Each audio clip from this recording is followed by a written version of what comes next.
हूँ डॉक्टर देव और मैं हूँ राजेश। स्वागत करते हैं हमारे यूट्यूब चैनल में। तो दोस्तों आशा करते हैं वीडियो आपको पसंद आएगा और पसंद आए तो लाइक और शेयर जरूर से कर दीजिएगा और साथ में चैनल पर पहली बार आए सब्सक्राइब नहीं किया तो सब्सक्राइब भी कर दीजिएगा। चलिए स्टार्ट करते हैं। और कुछ घंटों के बाद मोदी जी फिर से प्रधानमंत्री तीसरी बार बन रहे हैं, जो एक भारत का रिकॉर्ड है। कोई भी प्रधानमंत्री 3 बार प्रधानमंत्री नहीं बना है। एनडीए वो तकरीबन 298 के करीब जो है वो सीट्स लेके जा चुका हुआ है। सो ऑब्वियसली जो वजीर आजम हैं वो तो नरेंद्र मोदी साहब ही होंगे। अरे क्या किया है, एम्प्लॉयमेंट लोग बेरोजगार हैं। तब मैंने डेटा सामने रखा कि we have GDP per capita almost double in the last 10 years. इस टाइम इंडिया का सबसे पॉपुलर और फेवरेट लीडर जो है ना वो मोदी है। इवन आप ये देखें कि हिस्टोरिकली कभी भी जो है ना वो वहाँ पे जो है ना वो सिंगल मेजॉरिटी किसी पार्टी ने नहीं ली, लेकिन लास्ट इलेक्शन में जो है ना वो नरेंद्र मोदी ने ली थी। नरेंद्र मोदी साहब थर्ड टाइम प्राइम मिनिस्टर तो आ रहे हैं, ये बात तो आपको माननी पड़ेगी। देखें ये बहुत बड़ी बात होती है, थर्ड टाइम प्राइम मिनिस्टर बनना फॉर 1.4 बिलियन पीपल। मैं इस बात से बिल्कुल अग्री करूंगी कि सारे धर्म पहले पॉपुलेशन बढ़ा रहे थे, लेकिन रिफॉर्मेशन सारे धर्मों में आया पर मुसलमानों में नहीं आया। बीजेपी इस टाइम पे सबसे बड़ी जो है ना वो पार्टी है जो है ना वो रजिस्टर्ड है पूरी दुनिया में। ऑल ओवर दी वर्ल्ड काम कर रहा हूँ, हर मार्केट में काम किया हुआ है, और मुझे नरेंद्र मोदी के अलावा इनके किसी लीडर का नाम ही नहीं आता। 3% वुमेन रिजर्वेशन बिल, उसके बाद आयुष्मान भारत, उसके बाद क्लीन इंडिया मिशन, उसके बाद 5th economic power in world, corruption free government, उसके बाद पे फर्स्ट दलित प्रेसिडेंट। जो है उनकी ये बहुत बड़ी कामयाबी है।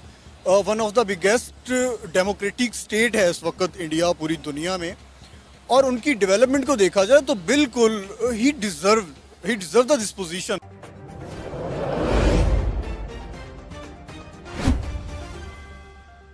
एनडीए वो तकरीबन 298 के करीब जो है वो सीट्स लेके जा चुका हुआ है। सो ऑब्वियसली जो वजीर आजम हैं वो तो नरेंद्र मोदी साहब ही होंगे। लग तो यही रहा है क्योंकि उनके पास एक क्लियर मेजॉरिटी है। गो कि कांग्रेस और उसका जो इत्तेहाद है वो ये कह रहा है कि नहीं, शाम तक इंतज़ार करें, लेकिन ऐसी कोई बात नहीं है क्योंकि कुछ भी नहीं होने वाला। कई लोगों का तो ये भी कहना है कि वो शायद कांग्रेस जो है वो बाकी पॉलिटिकल पार्टी से कांटेक्ट करेगी। कांग्रेस हो सकता है कि जो बीजेपी के इत्तेहादी हैं उनको अपने साथ मिलाने की कोशिश करें। ऐसा भी नहीं लगता, लेकिन जाहिर बात है कि जो चीज़ समझ आ रही है कि ये एक वीक गवर्नमेंट होगी, लेकिन नरेंद्र मोदी साहब थर्ड टाइम प्राइम मिनिस्टर तो आ रहे हैं, ये बात तो आपको माननी पड़ेगी। देखें ये बहुत बड़ी बात होती है, थर्ड टाइम प्राइम मिनिस्टर बनना for 1.4 billion people. 1.4 billion people के लिए आपने थर्ड टाइम प्राइम मिनिस्टर बनना है। याद रखें 642 million people went to cast their votes. 642 million. America की आबादी जो है वो इतनी नहीं है, कोई 340 जो है वो मिलियन के करीब है।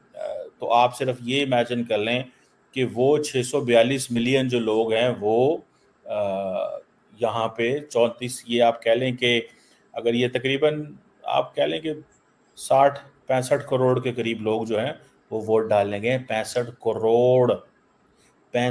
करोड़ लोगों ने वोट डाला है। दुनिया के किस मुल्क में इतना वोट डाला जाता है, एक सवाल तो है। और ये एक दोस्त ने सवाल किया, how is Pakistan looking these elections. देखिए जी, जो पाकिस्तान है ना वो इन इलेक्शंस को ऐसे देख रहा है कि भारत और पाकिस्तान के इलेक्शंस में एक तो फ़र्क है कि जो इंडिया के इलेक्शंस हैं उसके ऊपर क्वेश्चन मार्क नहीं लगता, पाकिस्तान के इलेक्शंस के ऊपर क्वेश्चन मार्क लग जाता है। इंडिया के जो इलेक्शंस हैं उस पर लोग जो हैं वो समझते हैं कि क्रेडिबिलिटी है। हमारे इलेक्शंस का ये प्रॉब्लम है कि क्रेडिबिलिटी कोई नहीं है, कोई बंदा मानता ही नहीं है इन इलेक्शंस को, और ना हुकूमत मानती है इलेक्शंस को, ना ही ऑपोजिशन मानती है। जो जीता होता है वो कहता है हम भी नहीं मानते, और जो हारा होता है वो कहता है हम भी नहीं मानते। सो ये है ट्रेंड हमारे पास। अच्छा, होता यह है कि अब इंडिया के अगर फॉर एग्जांपल हम देखें, वहाँ पे क्योंकि नरेंद्र मोदी साहब ने 400 का नारा लगाया था, तो बहुत सारे लोग ये समझ रहे हैं कि वो हार रहे हैं बिकॉज 400 का नारा लगाया था। तो जो पॉलिटिकल पार्टीज होती हैं वो प्रोजेक्ट तो करती हैं। ये देखें, याद रखें, पूरी दुनिया के अंदर पॉलिटिकल पार्टीज नैरेटिव बनाती हैं। मिसाल के तौर पे उन्होंने राहुल गांधी ने 295 कहा था। कुछ घंटों के बाद मोदी जी फिर से प्रधानमंत्री तीसरी बार बन रहे हैं, जो एक भारत का रिकॉर्ड है। कोई भी प्रधानमंत्री 3 बार प्रधानमंत्री नहीं बना है एकदम। नेहरू जी आई थिंक बने थे, नेहरू जी 3 बार प्राइम मिनिस्टर बने थे। मैं गलत हूँ, देखने वाले बताइएगा। लेकिन मेरा सिर्फ एक छोटा सा सवाल है विपक्षी दलों से। सरकार तो बनाएंगे, प्रधानमंत्री नहीं बताएंगे, सरकार तो बनाएंगे, प्रधानमंत्री नहीं बताएंगे, तो मैं भी पूछ सकती हूँ ना। मैं जनता हूँ, मैं वोटर हूँ भारत की। विपक्षी दल को कोई वोट क्यों करेगा जबकि 28 पार्टियां मिलने के बावजूद भी एक प्रधानमंत्री नहीं चुन पाई।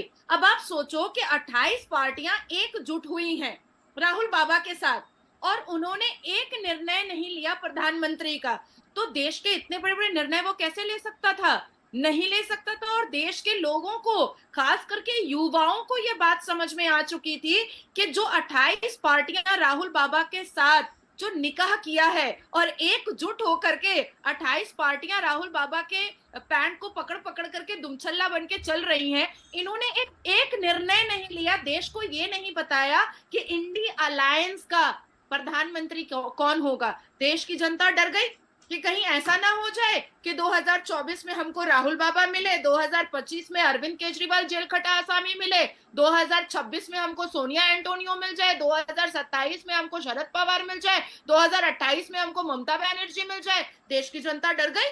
देश की जनता ने सोचा कि भाई 10 सालों में मोदी जी ने जो इतना बड़ा काम किया है, पूरे देश को एक खंडर से शीश महल बना दिया है, तो भैया हम मोदी जी को ही वोट देंगे। और एक ऐसा व्यक्ति जो कंपेनिंग में जाता है तो माँ बहनें जब उनको स्कार्फ उड़ाने आती तो उनके पैर छूता है झुक करके।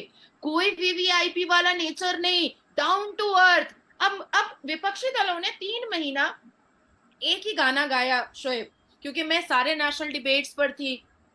अरे क्या किया है, एम्प्लॉयमेंट लोग बेरोजगार हैं। तब मैंने डेटा सामने रखा कि we have GDP per capita almost double in the last 10 years. GDP का जो कैपिटा है उसको डेटा में निकाल करके कोई भी व्यक्ति, मैं जो बात कर रही हूँ वो मैं डेटा के हिसाब से बात कर रही हूँ, कोई भी व्यक्ति गूगल उठाए और देखे कि भारत के जीडीपी का कैपिटा कितना बढ़ा है 10 साल में। उसके बाद फिर 10 साल जब यूपीए की मनमोहन सिंह की सरकार थी तो 2004 से 2014 में 27 मिलियन जॉब को यूपीए कांग्रेस की सरकार, मनमोहन सिंह जी की सरकार, सोनिया एंटोनियो की सरकार ने क्रिएट किया था। 27 मिलियन जॉब। जब एनडीए की सरकार आई तो only in 8 years 85 million job उन्होंने क्रिएट किया। 85 मिलियन जॉब। उसके बाद फिर हमने श्री राम मंदिर टेम्पल के इम्प्लीमेंटेशन।